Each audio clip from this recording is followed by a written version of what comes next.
Eti movie industry itself no ehia ne minister, movie minister no ehia industry no minister. Say deputy minister na be govern the movie industry ne nko a na nanhwe na onye nsa. TV stations eyi pragia ya voice changer ena yen katwi she broni ano ena ye man nso so no patronize broni ne de na akofa pragia mu free India sa ba o man ne ye sika kohwem ya gi ensem adwuma nyina de akoma India fo. And no, sometimes you know, Jonas asem okay. Ghana need to me ye bronika say tree. Wuni mi nyasa. Na wo no a wote wo man mu no. Ye bibi na ban ne mo awo no. Wo kro na agi broni senior. Na wo kro na wo ye film no. Wasa ye editing. Na wasa change kasa no. Na wo bia be kasa aban emo ne homode. Part of the citizens no, they are fools. Yanyene bibia ya attribute the problem on the leadership. Enye leaders nko na sebe omo ye at fault. O man so ye wo problem. Me na me ka kire. That's been here Jonas e ka say ohwa grass nko a. Hwe form glass me under ho. Opa miemfa that's been NCC brands. Kwa brane be so abola firi ne fie abesum hu se kuntan obi CG na se ya odi firi broni ne de no so obi chichire politics firi fie beto Ghana ha obi the politics beto Ghana free tete na ntwi tete enso mu a yesa no ye nipadua ne nyina ya addicted with that virus no dada etien yare ntimi yen nyame nim ne enti obo ye tuntum no nim ne enti ode ye betem no nim ne enti ye suban tesa eti no ye nhwe na o man ma ye nye ye suban yi na mpanifo no eye ne sey a o maba mubu. I'm telling you se wote wa susuma ehu enwura wumu ehu ekum nipa ehu eye spirit esey ade bibre. Bible says omufo onkoso means at the pepi wo why you have to grab it in your own boldness.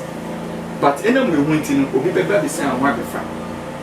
Nyame wo hira kokudrofo. Yesu anya kokudro anko onko say proso ne so. Ena Yesu ni Peter na ho na sika hye Peter ho. Yesu anka ho asem. Otwa obi aso won nanim a wo mu hu say agenkwa ni ode tale wo no. Wo de sika na kire ne bobere ne oye. Nana Adrada ni. Ayo, what up, Abusia? For me, Diano Gidi OGIDI, aka I know wisdom will take me somewhere.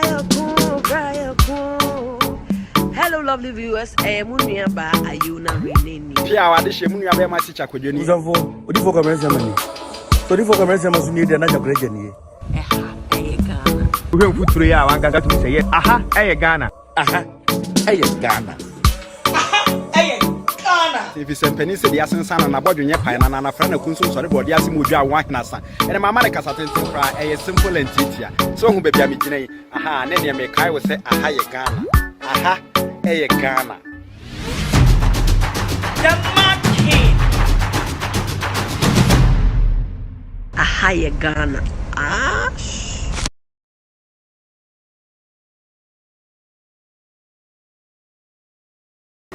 Aha, the Mad King production. Nature say I can the Mad King and nature say wohina na dwene atie. Wohina wokeka na dwene no wonfa obi a ho. Na dwumadi ayedi ye friend aha Ghana. Na aha ye Ghana no ya bepie e waterfall 3 miles. Ye ne number chinchi na ene de tafo ene ya bepie. Ye frɛ papa bi ke obuoba. Na what in the da no ye film producer. And there was what done herbal doctor. Near Busasa film production, any doctor the Enkesimu say, Etina Yabe PM, I wanna catch it. I a in the Jim Como, if I call you free film production. Now obey ye herbal doctor. Etimundi Mechi, na Yangura, Keo Boba Herbal Center. Keo movie production is the way free. Nelson say movie production, say Nancy Koffer. Why ye be funny, a course of free COVID-19, say Macy war, Yama Yimuni, dear. What my baby afa ho ana waka ho asem bi kakra e bretie ye mu movie industry me free point of correction me wom den na menkaya like I said, even this election here in the last 2 years, many James Abwaje and a contested for president, for Ghana film president. Many contested and I will win. You see, industry, no, particularly, no, a collapse to the 0 degree. 0 degree. Yes. Niemi hunu and say, on my way, I see a position in Yema. I'm telling you. So what the industry no is film industry. It's how say industry no. You do creative arts. You do get the folk, the palm for nyina be frying. Movie industry and crofobia. Ye na ye ma oman no. Eniema ebie ema obie hu. Ensem wa Jonas ye. Eye camera na sin so. Ena wakasa. Ena just what I can see, what I see is say even what Jonas is doing now. Eyi ehu emi surobia free you to nimu for now. I'm telling you. E dis suro any who be a free mabunu na ye free Ghana nimu akọ. People are tired for certain and yema beating. Akwa we na de na Jonas ade na woye no. Eyi hu e free mabunu nimu tie be ye kakra no. Sempanifo afom na ensi fom. Na sebi impre duasa. Sakwala na sebi na woka no. Eyo enyo woye Ghana ni.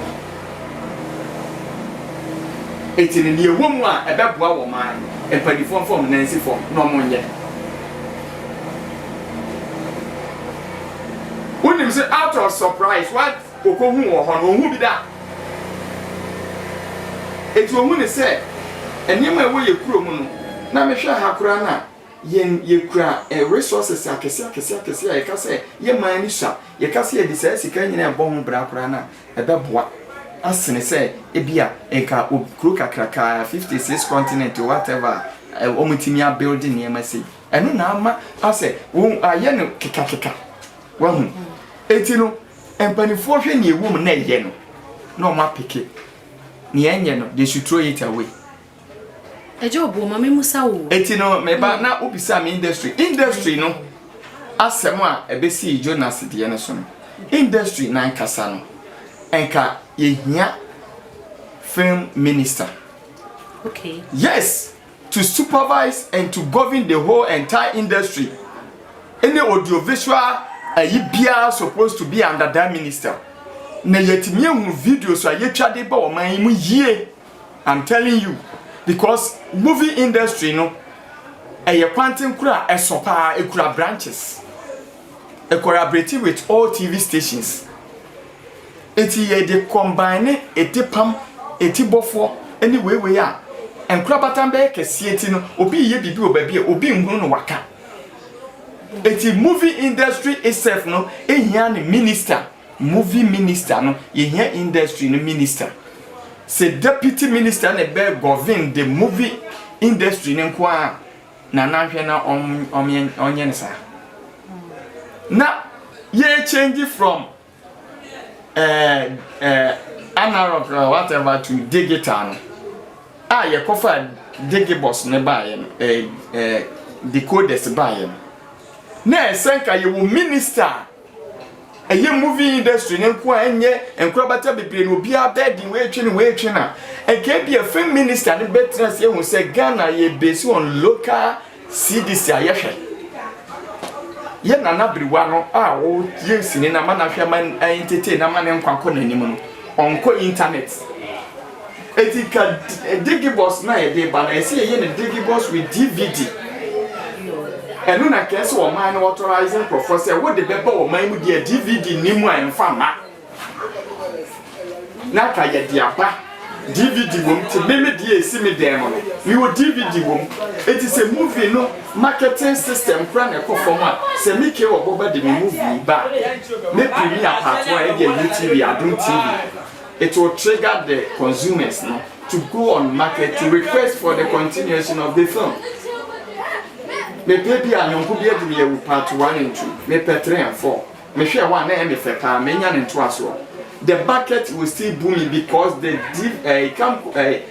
machine na dig boss na see them DVD wom enti wo beto CD no it is still people will patronize our films na etinia promote the image of the film industry now yeah the boss no kwa be go with that DVD ya collapse entire movie industry instantly